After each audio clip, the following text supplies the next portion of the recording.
El día de hoy. Relataremos las 10 leyendas más famosas de todo México. Desde la Isla de las Muñecas hasta el Callejón del Miedo. Pero antes de comenzar, si tienes una historia que quieras compartir, viviste algo que nadie te cree, déjala en los comentarios, con mucho gusto la leemos. Bienvenidos a otro video del terrorífico relato. Hoy les traigo unos relatos que los dejará con los pelos de punta. Comencemos con la leyenda de La Llorona. En el corazón del México virreinal, vivía una mujer de una belleza serena y humilde llamada María. Su origen era sencillo, pero su presencia iluminaba las plazas por donde caminaba. Fue esa misma belleza la que cautivó a un caballero español, un hombre de linaje noble y fortuna vasta, quien quedó prendado de ella desde el primer encuentro. Iniciaron un romance que, por las leyes sociales de la época, debía vivirse entre sombras. Él, un hombre de alcurnia, no podía presentar a María ante la alta sociedad, pero la amaba con una intensidad que parecía romper cualquier barrera. Con el tiempo, fruto de esa unión nacieron 3 hijos, a quienes María cuidó con una devoción absoluta en una pequeña casa alejada del bullicio de la corte. María vivía para ellos y para él. Durante años, alimentó la esperanza de que el caballero finalmente la desposara, dándole a ella el lugar que merecía y a sus hijos el apellido de su padre. Sin embargo, el caballero siempre encontraba una excusa para postergar el compromiso, manteniendo a su familia en un limbo de promesas incumplidas. La tragedia comenzó a fraguarse cuando el caballero empezó a ausentarse por periodos más largos. Su calidez se transformó en frialdad y sus visitas en silencios incómodos. Una tarde, el rumor llegó a oídos de María de la forma más cruel. El hombre por el que ella lo había dado todo se había casado con una dama española de alta sociedad, una mujer de su misma clase elegida por su familia para asegurar su herencia. El mundo de María se desmoronó en un instante. El dolor de la traición se mezcló con la humillación y el desamparo. En un estado de shock y con la razón nublada por una locura repentina y violenta, María tomó a sus 3 hijos de las manos y caminó hacia las orillas del río que bordeaba la ciudad. Bajo la luz pálida de la luna, el agua corría turbia y profunda. Cegada por el despecho y la idea de que sus hijos eran el único lazo que la encadenaba al hombre que la había desechado, María los llevó hasta la corriente. Uno a uno, los entregó a la fuerza del agua. Los pequeños, indefensos, fueron arrastrados por el río mientras sus manos se agitaban brevemente antes de desaparecer en la oscuridad del cauce. En el momento exacto en que el último de sus hijos se perdió de vista, el velo de la locura se rasgó. María cayó de rodillas, comprendiendo el horror imborrable que acababa de cometer. Desesperada, se lanzó a la orilla, metiendo sus brazos en el agua helada, gritando sus nombres, rogando al cielo que se los devolviera. Pero el río solo le devolvió el eco de su propio llanto. La culpa fue un veneno que la consumió en pocos días. Dicen que vagó por las riberas con el vestido deshecho y el rostro pálido como el mármol, buscando lo que ya no existía. No pasó mucho tiempo antes de que su propio cuerpo fuera hallado sin vida a la orilla del agua, muerta de dolor y de arrepentimiento. Pero su muerte no fue el final. A partir de esa noche, la Ciudad de México cambió. Los serenos y los trasnochadores empezaron a relatar un suceso que paralizaba el aliento. Justo al dar las 12 campanadas en la catedral, una figura femenina, vestida de un blanco impecable y vaporoso, aparecía flotando sobre las calles. Su rostro estaba cubierto por un velo traslúcido que dejaba ver unos ojos hundidos en una tristeza eterna. La mujer cruzaba la plaza de armas y se dirigía siempre hacia el río o los canales de Xochimilco. A su paso, el aire se volvía gélido y los perros aullaban con un terror ancestral. Lo más espantoso no era su presencia, sino el sonido que emitía, un grito largo, agudo y desgarrador que parecía brotar de las entrañas de la tierra.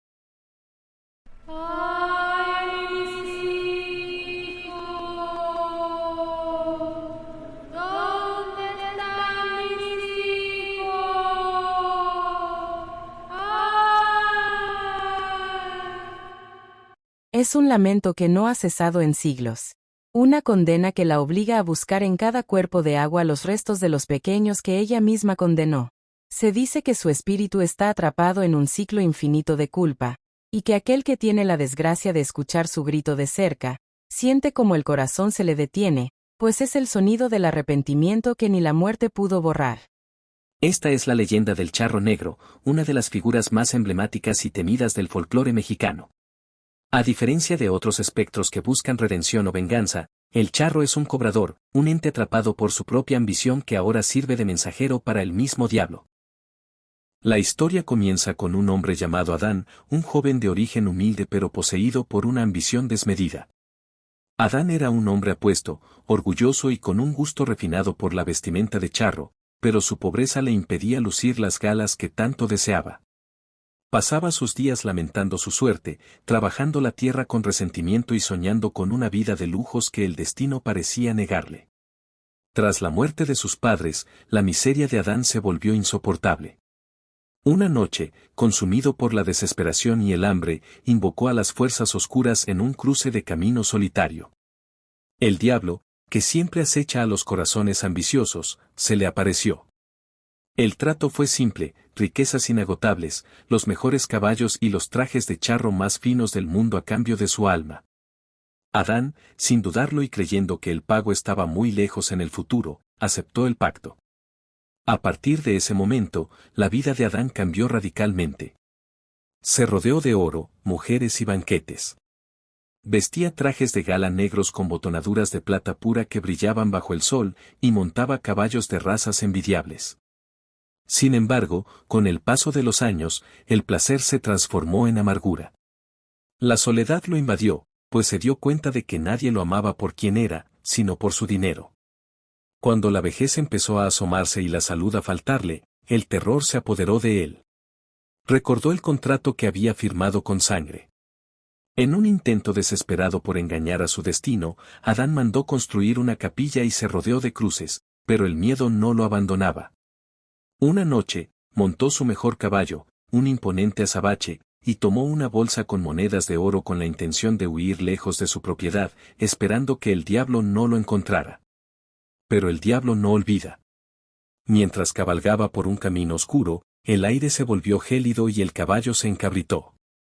Frente a él, una figura roja y humeante bloqueó el paso. «Vienes a entregarme lo que es mío antes de tiempo», sentenció la voz del maligno.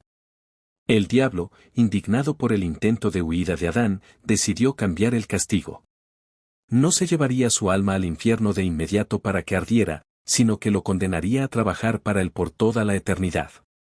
El cuerpo de Adán comenzó a consumirse.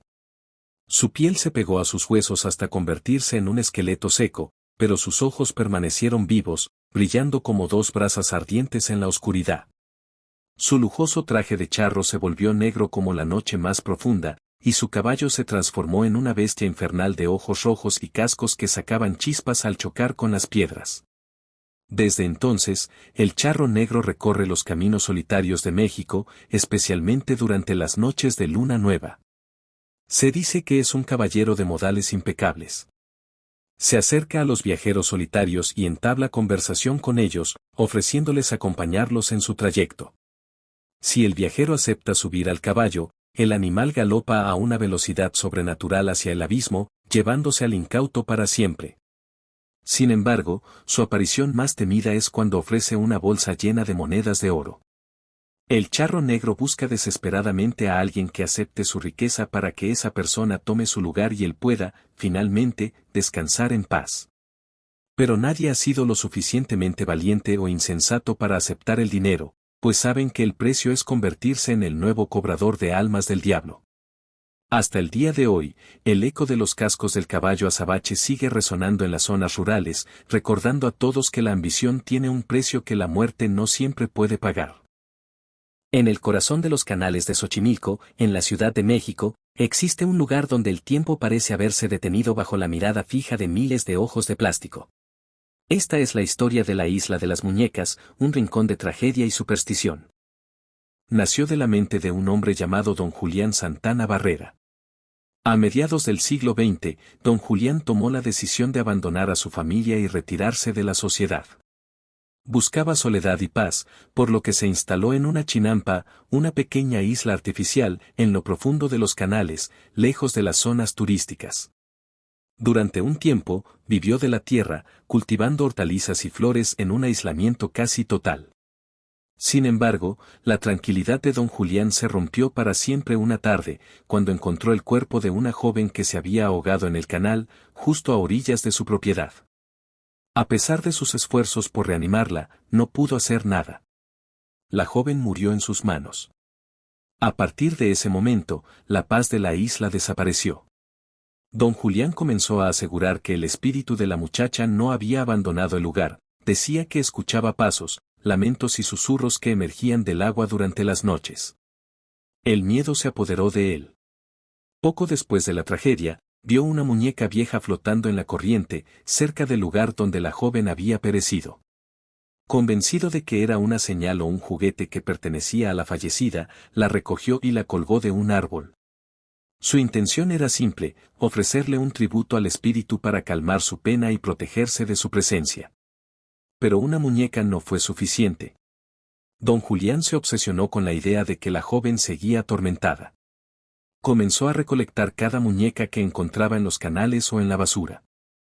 A veces, intercambiaba sus hortalizas con los lugareños por muñecas viejas y rotas. No le importaba su estado, para él, cada figura de plástico o trapo era un centinela, un amuleto contra lo sobrenatural. Durante más de 50 años, don Julián transformó su chinampa en un santuario macabro. Colgó miles de muñecas de los árboles, de las paredes de su choza y de cercas improvisadas. Con el paso de las décadas, el sol, la humedad y el viento hicieron su trabajo, el plástico se agrietó, las vestiduras se pudrieron y muchos de los juguetes perdieron extremidades o los ojos, quedando reducidos a cáscaras vacías con cuencas negras que parecían observar a quien se atreviera a pasar cerca. Don Julián trataba a las muñecas como si tuvieran vida. Les hablaba, las cuidaba y aseguraba que, por las noches, las muñecas cobraban vida para ahuyentar a los malos espíritus que rondaban el canal. Los pocos que lograban visitarlo describían un ambiente opresivo, donde el silencio del agua solo era interrumpido por el leve balanceo de los cuerpos de plástico colgados de los hilos de alambre. El final de esta historia es tan inquietante como su origen. En el año 2001, don Julián fue encontrado sin vida. Lo más aterrador fue el lugar del hallazgo, su cuerpo flotaba en el mismo punto exacto donde, décadas atrás, él había encontrado a la joven ahogada. La causa oficial fue un infarto, pero para los habitantes de Xochimilco, el espíritu de la joven, o quizás las mismas muñecas que él creía sus protectoras, finalmente reclamó su compañía. Hoy en día, la isla de las muñecas permanece abierta, convertida en un sitio de culto para los amantes del terror. Se dice que, si caminas en silencio por la chinampa, aún puedes sentir el peso de miles de miradas y escuchar, entre el susurro de las hojas, el leve movimiento de las muñecas que parecen seguir esperando a su dueño. Esta es la leyenda de la mano peluda, un relato que durante décadas fue el terror de los barrios antiguos de la Ciudad de México y que se convirtió en una de las advertencias más efectivas para los niños que se negaban a dormir o para aquellos que se dejaban dominar por la avaricia. La historia tiene su origen en el centro de la ciudad, a principios del siglo XX. En una vieja casa que servía como casa de empeño y botica, vivía un hombre conocido por todos como el Uchil. Era un hombre de aspecto desagradable, huraño y sumamente codicioso. Se decía que no tenía amigos ni familia, y que su única pasión era acumular monedas de oro y joyas que obtenía aprovechándose de la desgracia de los demás. Lo más distintivo de este hombre era su vellosidad. Tenía los brazos y las manos cubiertos por un pelo negro, grueso y erizado, que le daba un aspecto casi animal. Además, como símbolo de su estatus y poder, el Uchil solía llevar anillos ostentosos con piedras preciosas en cada uno de sus dedos velludos. Era tal el odio que la gente le tenía que, cuando pasaba por la calle, los vecinos murmuraban una maldición, que Dios te dé una mano peluda, deseando que su avaricia fuera castigada por la mano de la justicia divina. El Uchil murió solo, en la penumbra de su negocio, rodeado de sus riquezas. Debido a su mala fama, el entierro fue austero y nadie lloró su partida. Fue sepultado en un cementerio antiguo, pero la leyenda dice que la tierra misma rechazó su cuerpo debido a sus pecados. Pocos días después del entierro, los sepultureros del cementerio comenzaron a notar algo perturbador. En la tumba de El Uchil, la tierra aparecía removida desde adentro. Una noche, un guardia del camposanto juró ver algo moverse entre las lápidas. No era una persona, ni un animal, sino una mano. Una mano cortada a la altura de la muñeca, extremadamente velluda, con uñas largas y amarillentas como garras, que portaba a unos anillos de oro y piedras preciosas que el hombre se llevó a la tumba. La mano se movía con una agilidad sobrenatural, articulando los dedos como si fueran las patas de una enorme araña negra. Se decía que la mano había cobrado vida propia, alimentada por la energía de la avaricia y el resentimiento del difunto. Pronto, la leyenda saltó las paredes del cementerio y llegó a los hogares. La mano peluda comenzó a acechar a los vivos, especialmente a aquellos que dejaban sus pies descubiertos fuera de las sábanas al dormir o a los que se portaban mal. Según los relatos de la época, la mano trepaba por las colchas con un siseo casi imperceptible. Una vez que alcanzaba su objetivo, hincaba sus uñas en los tobillos o las pantorrillas de su víctima y, con una fuerza inhumana, comenzaba a jalarla hacia la oscuridad debajo de la cama. Quienes aseguraban haber sobrevivido a un encuentro con ella describían un frío glacial que emanaba de la extremidad y un olor a humedad y podredumbre que inundaba la habitación. Se decía que si intentabas atraparla, la mano se escabullía por las grietas de las paredes o se desvanecía en las sombras antes de que pudieras encender una luz. Incluso hubo crónicas de periódicos antiguos que mencionaban a personas encontradas con marcas de garras en el cuello o con heridas profundas en las piernas que ningún animal conocido podía causar. Con el tiempo, la figura del hombre velludo se desvaneció, pero el mito de la extremidad autónoma permaneció como un recordatorio de que los pecados, a veces, dejan una parte de nosotros atrapada en este mundo, buscando arrastrar a otros hacia la misma oscuridad. Dejamos atrás las sombras de la mano peluda para adentrarnos en los callejones laberínticos de una ciudad minera, donde las paredes guardan ecos de un romance prohibido. Bienvenidos a las entrañas de Guanajuato. Para comprender esta historia, es necesario trasladarse al corazón de Guanajuato, una ciudad que durante la época virreinal se consolidó como uno de los centros mineros más prósperos del mundo. Su geografía es accidentada, una red de túneles y callejones estrechos que serpentean entre los cerros. En uno de estos rincones, donde las paredes parecen susurrarse secretos, se encuentra un pasaje tan angosto que los balcones de las casas opuestas casi se tocan, separados por escasos 68 centímetros. Este escenario no es un capricho arquitectónico, sino el mudo testigo de un amor prohibido por las rígidas estructuras sociales de la Nueva España. La tradición nos habla de doña Ana, una joven perteneciente a una familia de linaje noble y fortuna considerable. Como era costumbre en las familias de alta alcurnia, el destino de Ana estaba rígidamente trazado por su padre, un hombre de temperamento severo y profundamente preocupado por el prestigio social. Su plan era casar a su hija con un acaudalado noble español, asegurando así la continuidad del patrimonio y la pureza de su estirpe. Sin embargo, el corazón de la joven no conocía de jerarquías. En sus escasas salidas a misa o paseos por la ciudad, Ana conoció a don Carlos, un humilde minero que trabajaba en las profundidades de las vetas de plata de Guanajuato. El romance surgió en la clandestinidad de las miradas furtivas y los encuentros breves bajo la sombra de las iglesias. Carlos, consciente de que jamás sería aceptado por el padre de Ana debido a su condición de plebeyo, ideó un plan desesperado para mantener vivo su vínculo. Al descubrir que la ventana de la habitación de Ana daba a un callejón sumamente estrecho, buscó al dueño de la casa de enfrente y, utilizando todos sus ahorros, alquiló la habitación cuya ventana quedaba justo frente a la de su amada. Así, amparados por la oscuridad de la noche, los amantes podían encontrarse en sus respectivos balcones. La cercanía física permitía que, al inclinarse sobre el barandal, sus manos se entrelazaran y sus labios se encontraran en un beso que desafiaba la gravedad y las normas sociales. El callejón, antes un simple paso peatonal, se convirtió en un puente de unión para dos mundos que la sociedad insistía en mantener separados. No obstante, el destino de las leyendas trágicas suele ser implacable.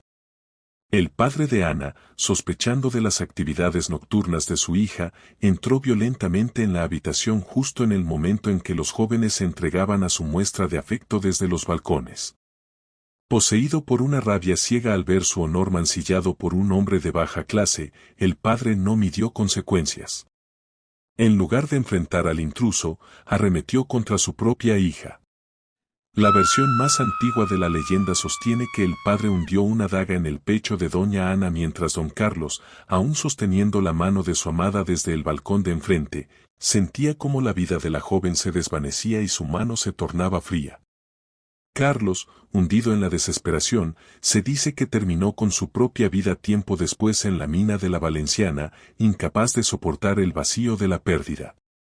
El Callejón del Beso no es solo una anécdota romántica, representa el choque violento entre el deseo individual y la opresión de las castas coloniales.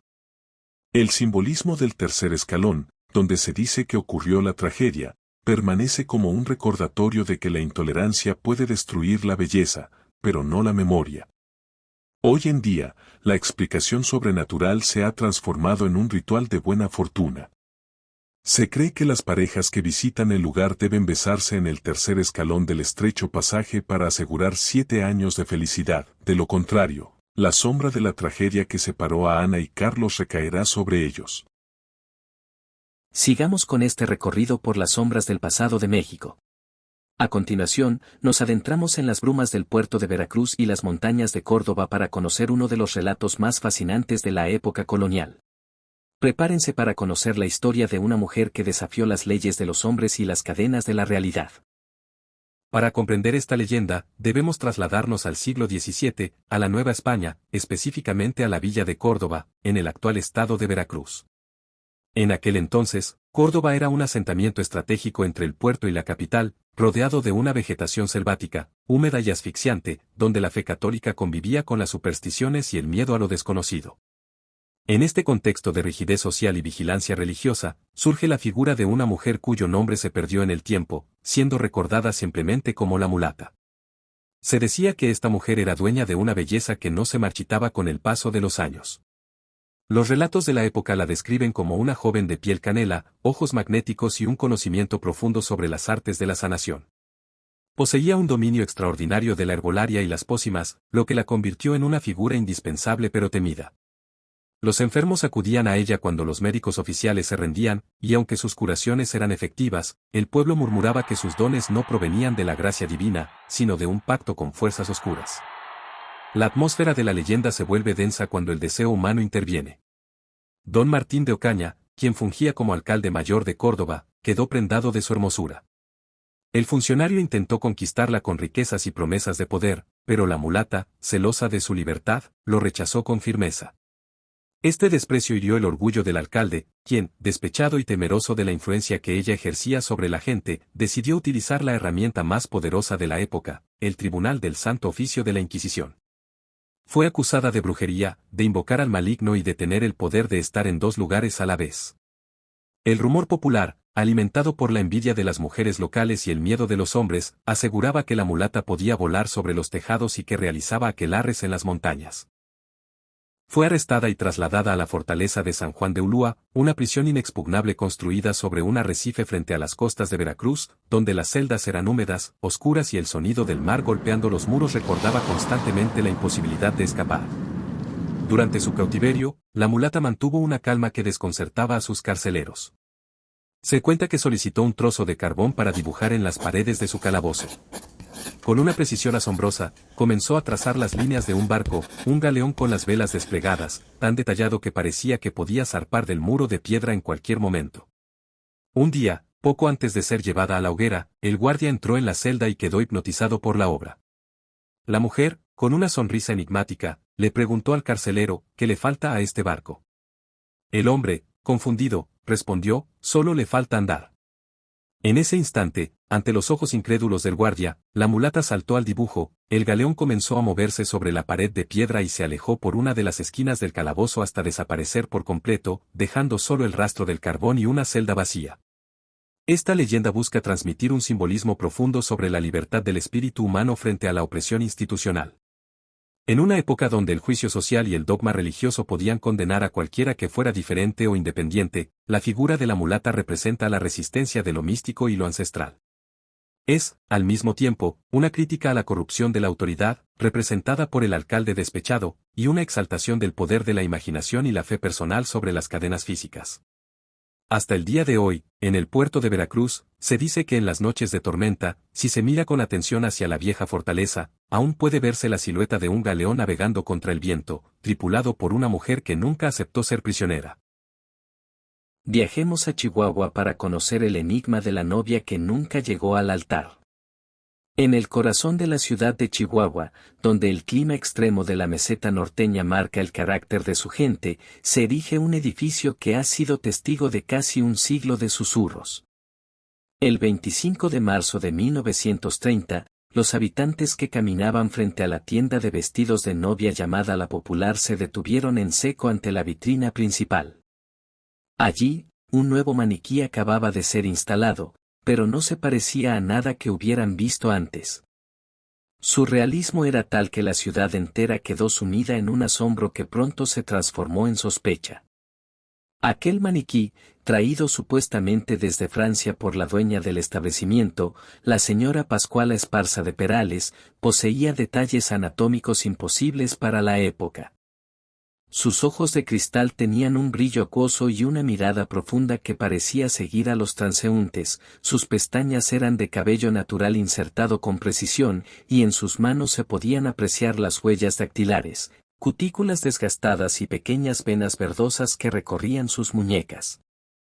La figura fue bautizada rápidamente como la Pascualita, debido a su asombroso parecido con la dueña del local. Sin embargo, el asombro se tornó lúgubre cuando la voz popular comenzó a unir los puntos de una tragedia reciente. Se decía que la hija de la señora Esparza, una joven hermosa y llena de vida, había fallecido apenas unos meses atrás, justo el día de su boda. La versión más extendida cuenta que, mientras se preparaba para subir al altar, un animal ponzoñoso, una viuda negra o un alacrán escondido entre los encajes de su vestido, le arrebató la vida. El dolor de la madre, según el mito, fue tan devastador que se negó a enterrar a su hija, decidiendo embalsamarla y preservarla para siempre en la vitrina de su tienda, vestida perpetuamente con el ajuar que nunca pudo lucir frente al juez. La atmósfera en torno a la popular se volvió densa y cargada de una devoción macabra. Durante las décadas de los 40 y 50, los vecinos juraban que, al caer la noche y bajo la luz tenue de las farolas de la calle Libertad, la Pascualita cambiaba ligeramente de posición. Los empleados del lugar, por su parte, evitaban ser los últimos en salir, pues aseguraban que la figura sudaba frío o que sus piernas presentaban varices reales que aparecían y desaparecían. El simbolismo cultural de la leyenda es profundo. Representa la resistencia humana ante la pérdida y la obsesión por congelar la belleza en el tiempo, desafiando las leyes naturales de la descomposición. Desde una perspectiva de estudio folclórico, la Pascualita funciona como un recordatorio de la delgada línea entre la vida y el artificio. La explicación sobrenatural sugiere que el cuerpo de la joven permanece ahí, custodiando el negocio familiar, mientras que la explicación racional apunta a una técnica de cera francesa excepcionalmente avanzada para su tiempo. No obstante, en el imaginario colectivo de Chihuahua, la verdad importa menos que la sensación de ser observado por esos ojos centenarios. La moraleja que subyace en este relato es la del duelo no resuelto, una madre que, en su afán de no dejar ir, convirtió el luto en una exhibición pública, transformando una tragedia privada en un patrimonio del terror mexicano que sigue vigente hasta nuestros días. Continuamos nuestro recorrido por los misterios de México. Ahora, nos adentraremos en los bosques y milpas de la zona central del país para conocer a un ser que habita en la frontera de lo humano y lo salvaje. Esta es la leyenda de El Nahual.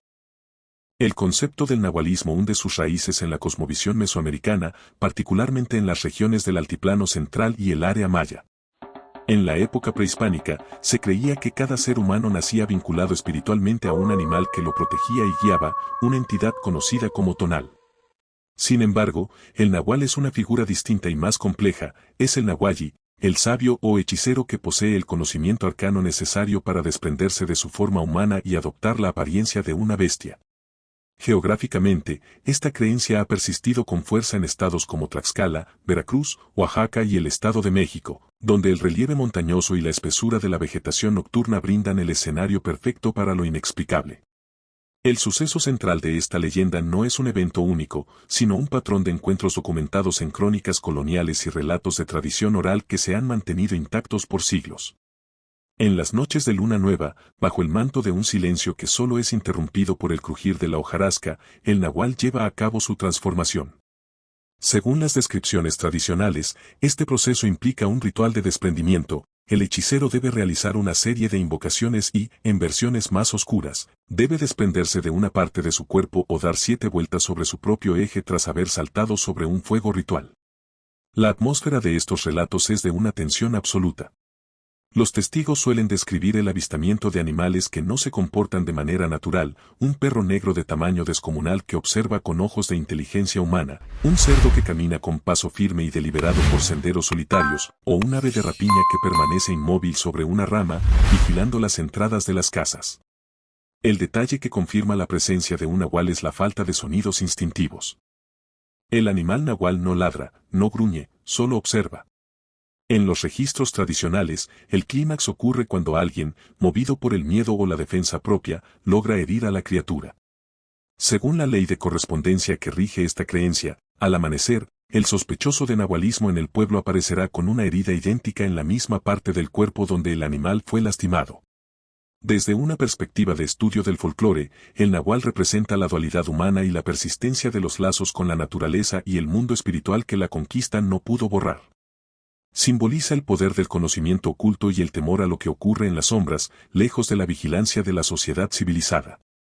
La moraleja que subyace en estas crónicas es el respeto profundo hacia lo desconocido y la vigilancia de la propia conducta, pues en el mundo del nahual, las apariencias engañan y la verdadera naturaleza de un hombre puede revelarse bajo la piel de un animal cuando el sol se oculta tras los volcanes. Avanzamos ahora hacia el sur, hacia la majestuosa Antequera, hoy conocida como la ciudad de Oaxaca.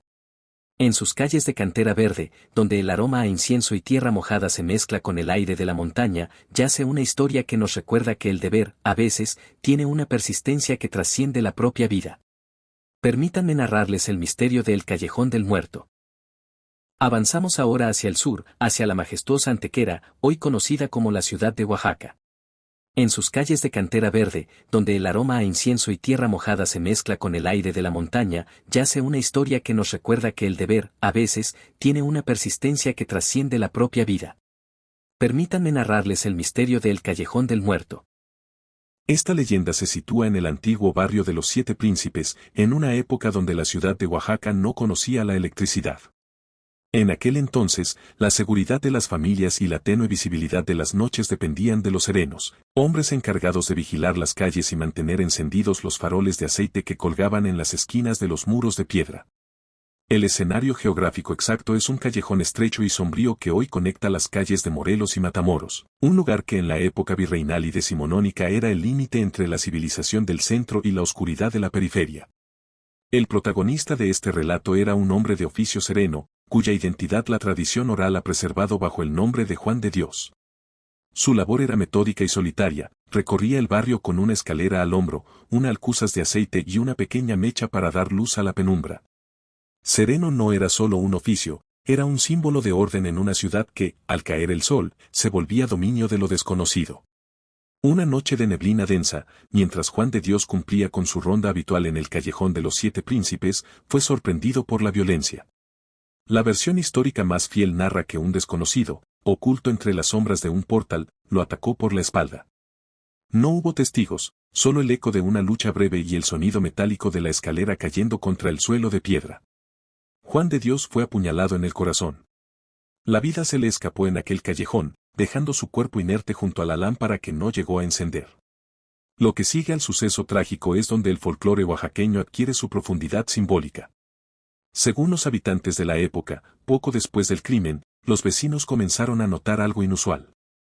A pesar de que la plaza del Sereno estaba vacía y nadie había sido asignado oficialmente para cubrir su turno aquella noche, los faroles del callejón aparecían encendidos puntualmente a las 12. Algunos juraban haber visto una silueta encorvada, portando una lámpara de mano que emitía una luz pálida y azulada, diferente a la llama cálida del aceite común. La atmósfera de la leyenda se construye sobre el concepto de la muerte injusta o el ánima en pena que no puede abandonar su estación hasta concluir su labor terrenal. En la cosmovisión oaxaqueña, el hecho de que un hombre dedicado a dar luz muriera en la oscuridad es una paradoja poderosa. La geografía del callejón, con sus muros altos de cantera que atrapan el sonido, ayudó a propagar el rumor de que se escuchaba el arrastrar de una escalera de madera y el tintineo de las llaves del sereno a horas en las que nadie debería estar afuera. El suceso central culmina con el hallazgo del cuerpo de Juan de Dios, pero el fenómeno sobrenatural persistió por años. Se dice que el alma del sereno continuó recorriendo el callejón no por maldad, sino por una fidelidad inquebrantable a su deber. Para el historiador del folclore, esto representa la resistencia del orden frente al caos del crimen, ni siquiera el asesinato pudo apagar la luz que Juan de Dios estaba destinado a mantener. La explicación que los antiguos daban a este fenómeno se basaba en la necesidad de que el difunto recibiera justicia o que su alma fuera liberada mediante una misa de cuerpo presente, algo que en su momento fue difícil de realizar debido a la soledad del hombre. La moraleja que se extrae del Callejón del Muerto es una reflexión sobre la ética del trabajo y la trascendencia del compromiso personal. Es la historia de un hombre que, más allá de la tumba, se negó a dejar a su ciudad en tinieblas. Para finalizar nuestro viaje, crucemos el umbral hacia el misticismo del Mayab. Aquí les presento la última y milenaria leyenda de este recorrido.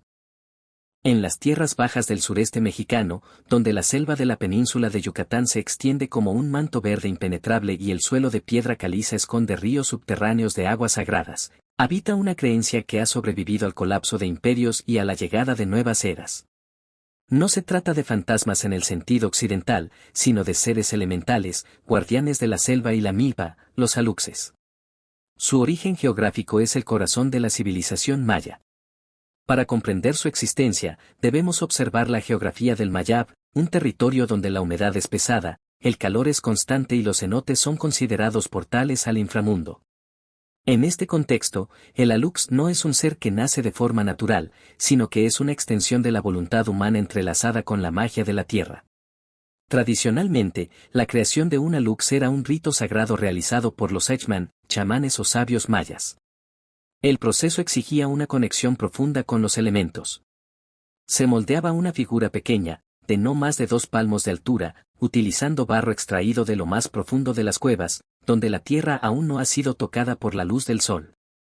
Este barro se mezclaba con miel de abeja melipona y, en los tiempos más antiguos, con gotas de sangre de quien sería su dueño, creando así un vínculo vital. Una vez formada la figura, era llevada a un altar en el monte o dentro de una cueva durante 9 noches, donde se le ofrecían cánticos y rezos para que el espíritu de la selva soplara vida en ella. El suceso central de esta leyenda no es un evento único, sino una relación perpetua de reciprocidad y vigilancia. Una vez que el alux cobraba vida, su función era proteger la milpa o el terreno de su creador.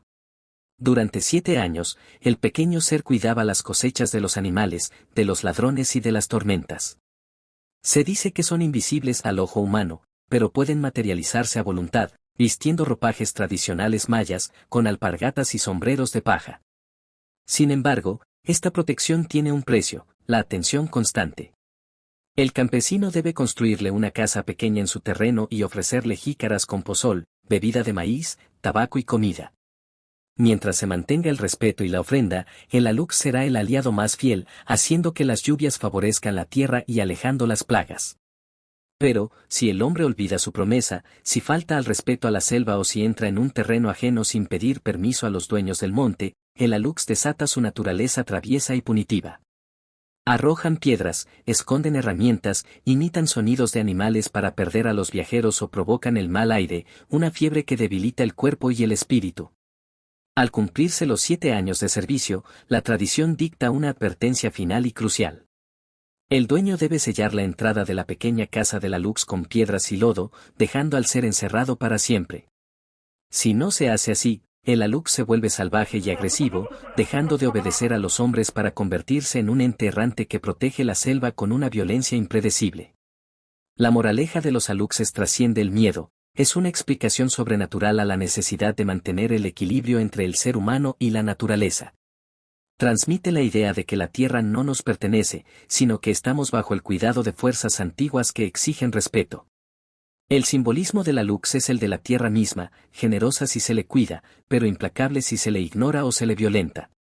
En la actualidad, incluso en obras modernas de infraestructura en el sureste, es común ver que se construyen pequeñas casas para los aluxes.